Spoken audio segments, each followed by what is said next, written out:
Frontier Town, the saga of the Roaring West.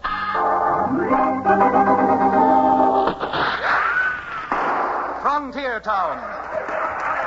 El Paso, Cheyenne, Calgary, Tombstone. Frontier Town.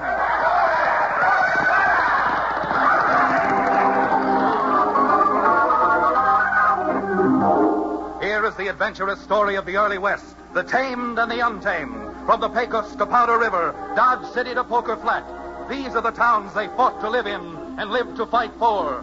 Teeming crucibles of pioneer freedom. Frontier Town!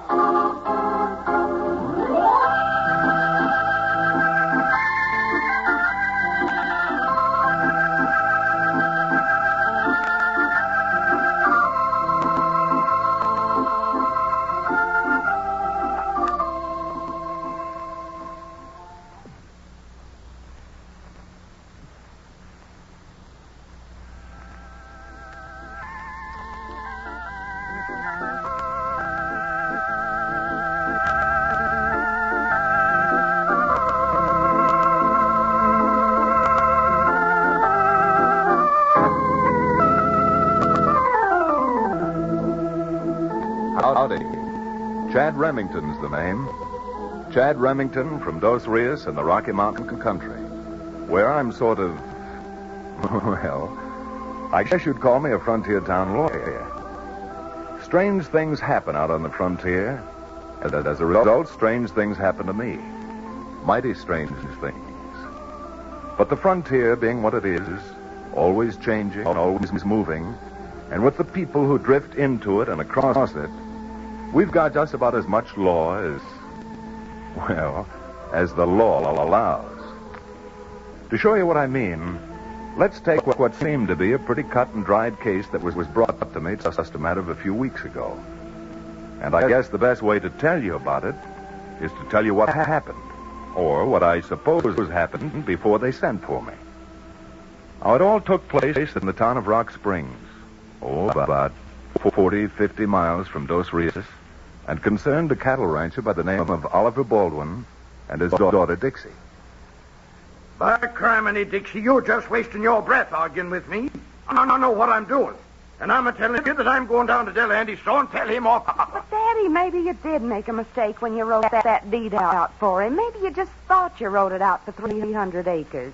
You might have put an extra zero on it without realizing it. The only mistake I made was in dealing with that unprincipled, no-good varmint in the first place.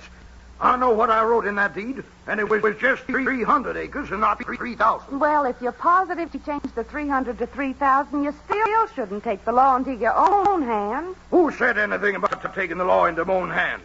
I'm just going down to Delahanty's store and give him 24 hours to change that deed back to 300 acres or suffer the consequences. And while I'm in town, I'm sending a telegram over to Dos Rios to that lawyer over there, Chad Remington. Well, that's a relief. Because if Delahanty's going to try any crooked stuff on me, I'm getting a lawyer and throwing him and his whole kit and caboodle right smack into jail.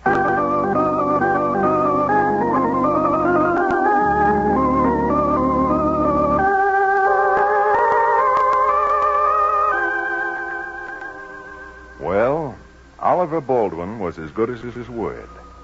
He hitched a team to his buckboard and drove from the 2-Bar-S into Rock Springs to call beside Delahanty at the little store Delahanty had recently opened in the town. And while he was on the trail to Rock Springs, Oliver Baldwin was the subject of a conversation Delahanty was having with his assistant, Prod Stevens.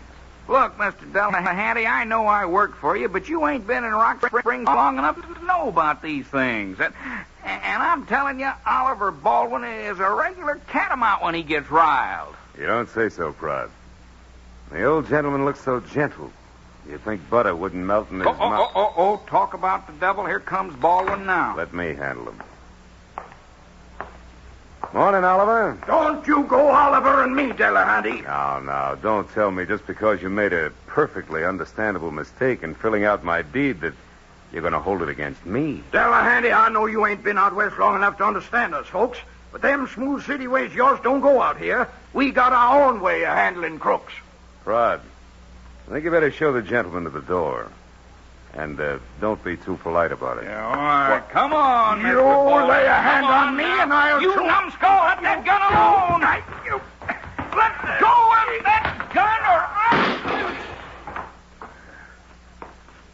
Mr. Baldwin, you pulled a gun, acted like a complete nitwit, and ruined a $200 mirror.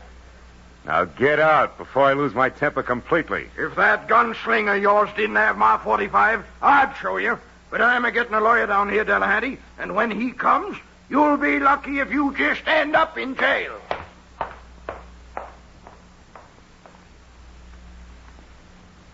So, sending for help, is he? Well, the only kind of help he's going to need is the help of 6 pallbearers.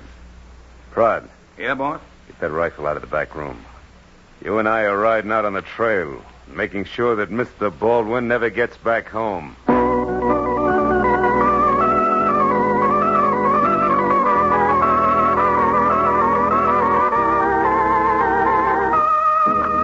Well, Oliver Baldwin stopped long enough in Rock Springs before heading home to send me a telegram. So enlisting the company and assistance of Cherokee O'Bannon, the ex-medicine man who now owns the Dos Rios livery stable, we lost no time in setting out for Rock Springs and plowing up the dust to the 2-Bar S ranch house. This is quite an establishment Mr. Baldwin has over here, Chad. Yep, and from all appearances, Oliver Baldwin seems to be one of the few really prosperous ranchers. You suppose he might be able to pay you a sizable fee, Counselor? What do you call a sizable fee? $10 for me and 10 quarts of whiskey for you? Oh, sizable fee should be $20. Dollars? Oh, quarts. Yes. Oh, I'm Chad Remington, and this is Mr. O'Bannon. Is Mr. Baldwin home? Come in, won't you?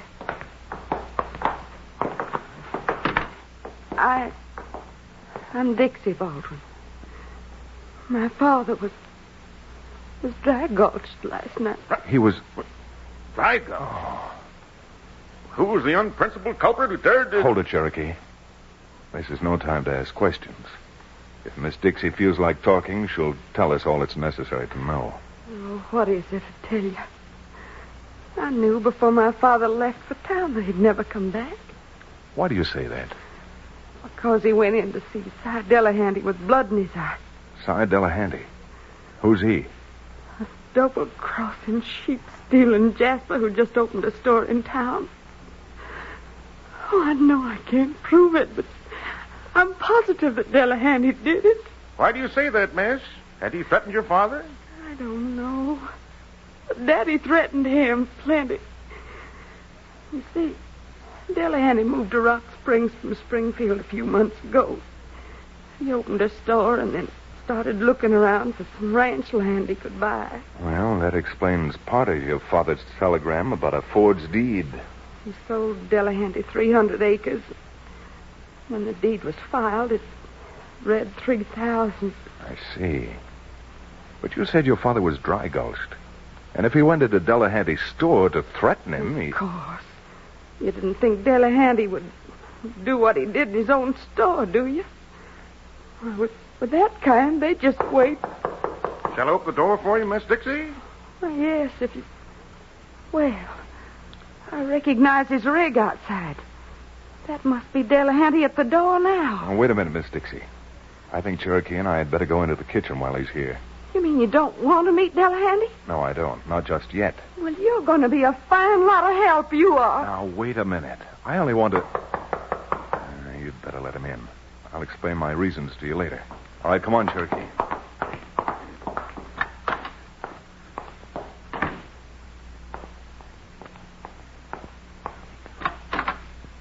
Good afternoon, Miss Baldwin. May I come in? Yes, as long as you're here.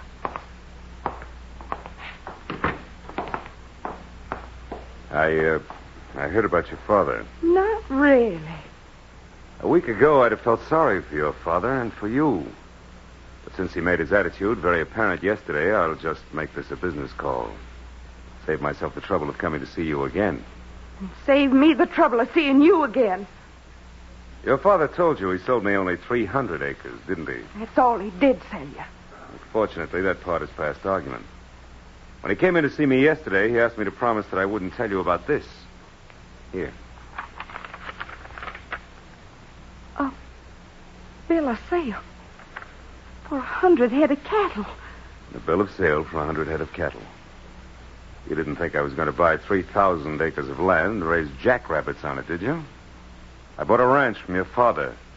A ranch with cattle on it. You... Mr. Delahanty, I want to tell you something I'm sure you already know. This is nothing but forgery. You copied my father's signature from the original deed.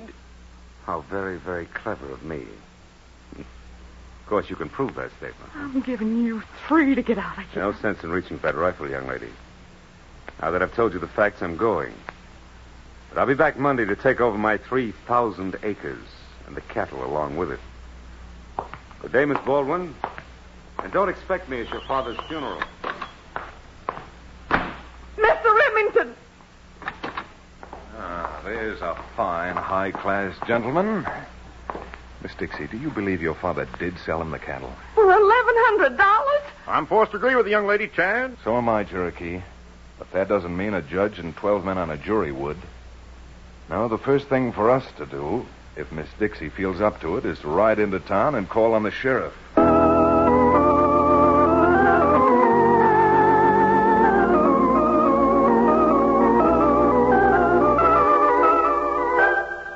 Sheriff, you can't really mean that. Allow that I do, Miss Dixie. Guessing's one thing, proving's another. And how are you going to prove a thing like forgery when even you admit you couldn't tell if it's your father's signature or not? Well, if either of you think I'm going to be robbed of my ranch and my stock, you've certainly got another thing coming. Miss Dixie, the law is the law. Isn't that consoling? But if that is the law, then maybe I'd better make a few laws of my own. Now, Dixie, you're not going to get any place acting this way. As far as you're concerned, Mr. Remington, remember, I didn't ask you to come down here. And if my father had known as much about you as I do now, I don't think he would have either.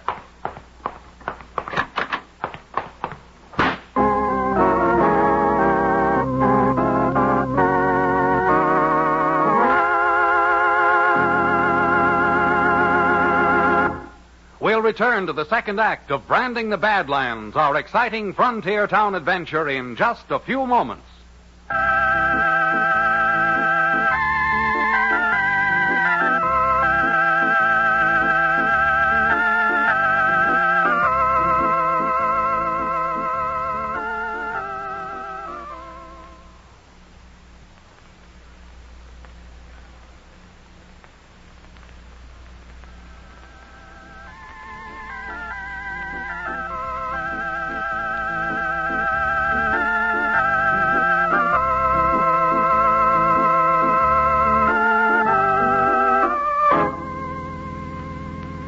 And now, Frontier Town.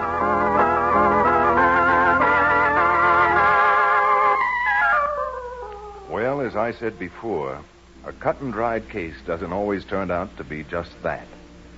And not only was it a back-breaking job trying to prove anything on Cy Delahanty, but Dixie Baldwin's sudden attitude of bitterness was making my task no easier.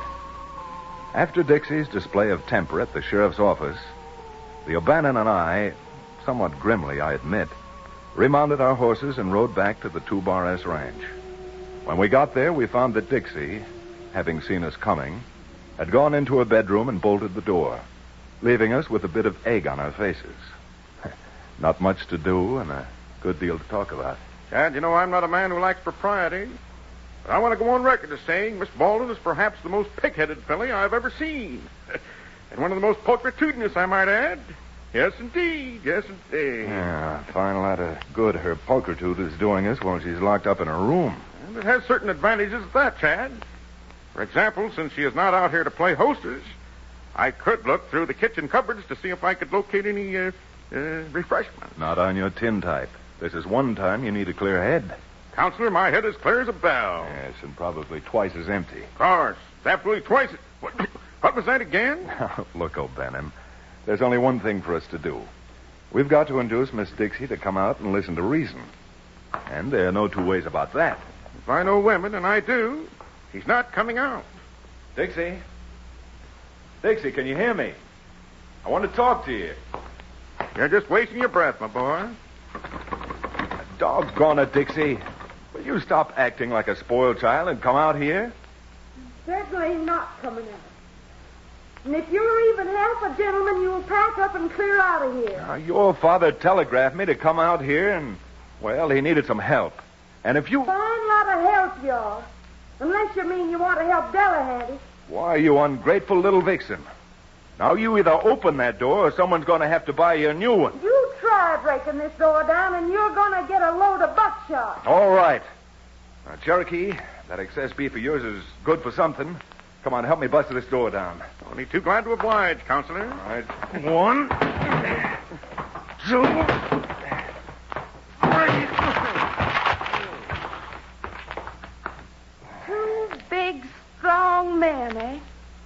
Well, do you think you're big enough to swallow lead? Now, you wouldn't dare pull that trigger.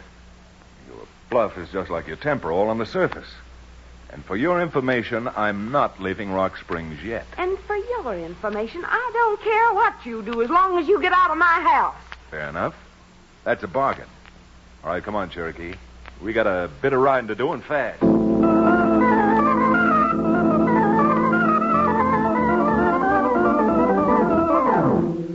We did have a bit of riding to do. We rode back to town and made tracks for Delahanty's general store, where we called on Mr. Delahanty himself in mighty short order. Yeah, I've heard about you, Remington. And I've heard about you, too, Delahanty. Well, if I were you, I wouldn't believe all I hear. Sorry, but what I heard about you, I've got to believe. A really smart man wouldn't. You talk as if I came here to make trouble for you. I didn't, so I'm putting all my cards on the table. Oliver Baldwin sent for me. When I got here, he was dead. And in my humble opinion, that daughter of Baldwin's is a double-dyed, self-willed little fool. Oh? Is she? Now, after talking to the sheriff, I'm sure of it. Now, look. Baldwin was supposed to pay me $500 for coming here. And it looks as if I'm not going to get it. So I thought maybe I could get part of it by making a deal with you. A deal, huh? Well, keep talking. Well, the sheriff says there's no question in his mind that you bought and paid for 100 head of 2 Bar S cattle. And since you're a merchant and not a cattleman, I'd like to make a deal to round up and brand that cattle for you. Wish I could believe you, Remington. Why shouldn't you believe me? I own a ranch of my own, and I'm telling you that rounding up and branding takes an expert. Mm-hmm. Besides, if O'Bannon and I could do the job for you and collect $100, well, we'll at least have made expenses and not leave Rock Springs total losers. Good grief, man. What have you got to lose? Besides, you can ride along with us and make sure you're getting what you paid for. That's right, at that. All right, boys, you can start the roundup and branding tomorrow morning. And, Prod and I will be right on hand to watch you.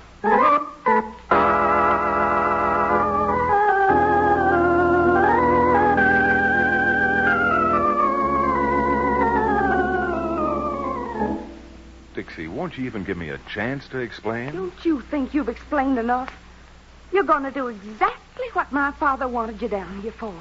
To help Delahanty take possession of 3,000 acres and 100 head of cattle he never paid for. But, my dear lady, Chad's got a good reason for doing it.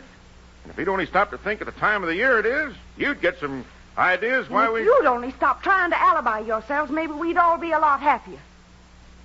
Let me tell you both this much. I'm going to pay you back someday and show the world what a pair of double-dealing, low-down, backbiting snakes you two really are. Since that's all I have to say to you, you can get out of here now and not show your faces again till it's time for your roundup.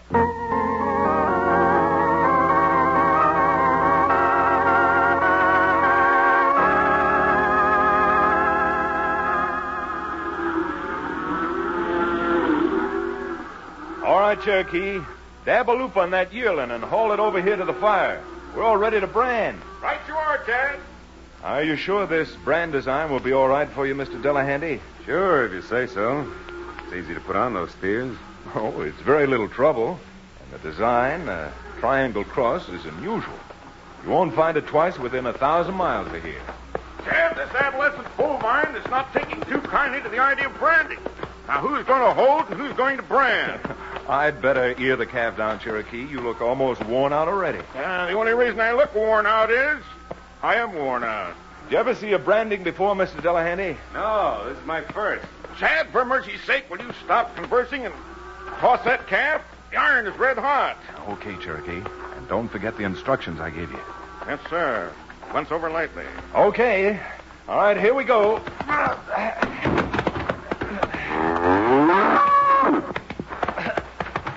All right, Cherokee. Slap on that branding iron. Because once we get this one done, we still got 99 more head that are going to wear the triangle cross.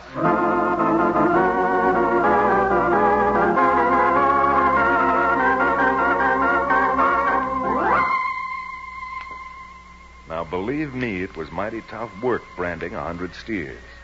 But well worth the money Delahanty was supposed to pay us. It was late and dark by the time we'd finished, so we arranged to have Delahanty come back the next morning to cut out his cattle and drive them over to his own acres. But just before Delahanty was due, Cherokee and I paid another call on Dixie Baldwin. Are you crazy?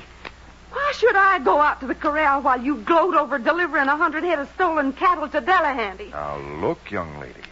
You're coming out to witness the delivery whether you want to or not. So make up your mind to that. Who do you think you're talking to that way? I know who I'm talking to. Miss Dixie Baldwin. And she's going out to make sure that Delahanty gets only the cattle wearing his own brand. You can talk all you want to. I'm not going out to the corral. Now, the heck you're not, young lady.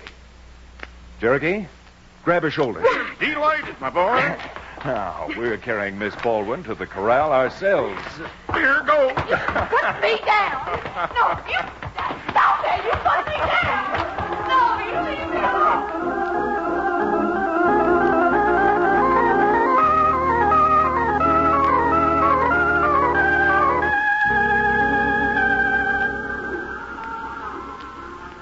Well, Mr. Delahanty, it's up to you to pick out the cattle wearing your Triangle Cross brand and drive them out of here.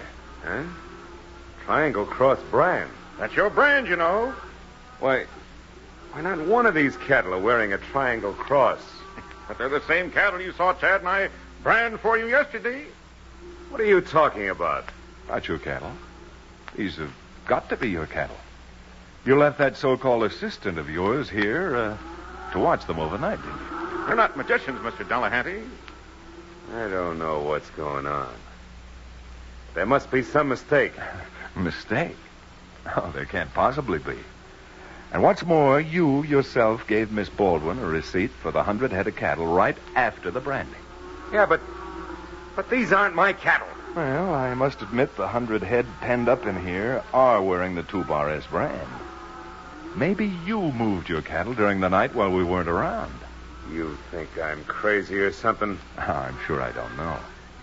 But since you admit these aren't your cattle here, well, you might just as well be on your way. Why, you... Remington, I don't know how you did it, but you tricked me. I did? And let me tell you this much. You're not going to get away with it. But maybe I have gotten away with it, Delahanty.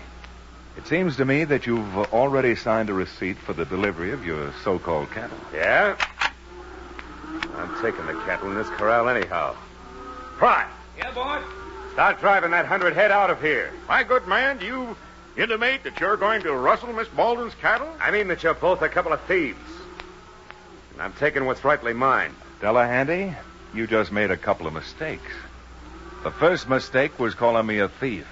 And the second was... Chad, look out! Go get him, Counselor. Try to steal cattle, will you?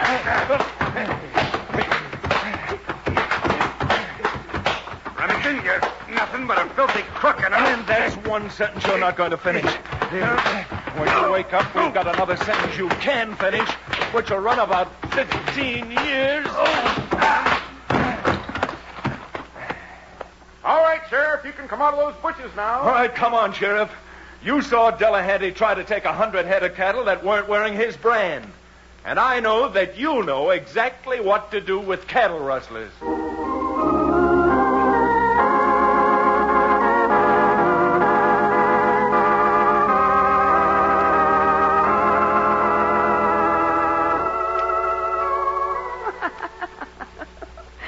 Chad, I'm not even going to apologize to you for all I said and did. You sure don't have to, Dixie. But will you please explain to me how you got away with that hocus pocus when I saw you brand the cattle with Delahanty's brand myself? Miss, all we did was cold brand that stock. Huh? Cold brand?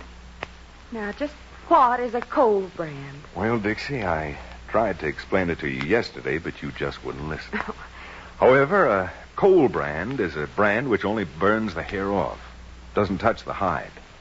And Delahanty, being an Easterner, didn't know that this time of the year, with the cattle shedding their hair, the burned hair fell out overnight, leaving only the 2-bar S to show through.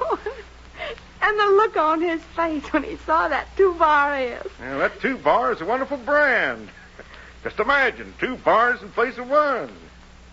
What do you mean, Cherokee? Well, Cherokee's kind of hinting that now that the job's all over and Delahanty's on his way to jail, he'd like a little liquid refreshment. Oh, well, come on. I've got a bottle of something in the kitchen. Oh, no, not that. Oh, what's the matter, Cherokee? You turning down a drink? Well, last night I got into the kitchen and brought the bottle out. Started to pour a drink in the parlor, but I very quickly gave it up. Too strong for me. Too strong? You'll have to explain that one to me. Well, when I poured some in the glass, a few drops of it fell on the maple table in the parlor. Yeah? And that liquor was so strong, you know what? The bird's eye maple all turned bloodshot.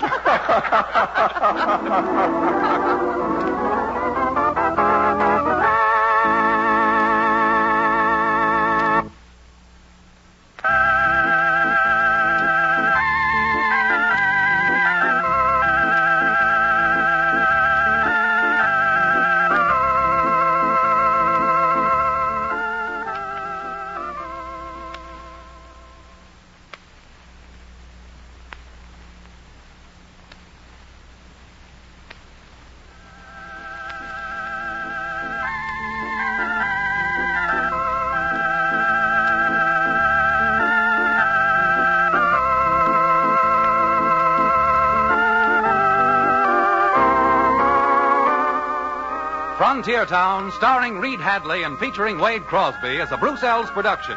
Story and direction by Paul Franklin. Music written and played by Ivan Ditmars. Be sure to be with us again same time next week for another fine action-adventure story with your favorite young Western star, Reed Hadley. And now this is Bill Foreman to tell you that Frontier Town comes to you from Hollywood.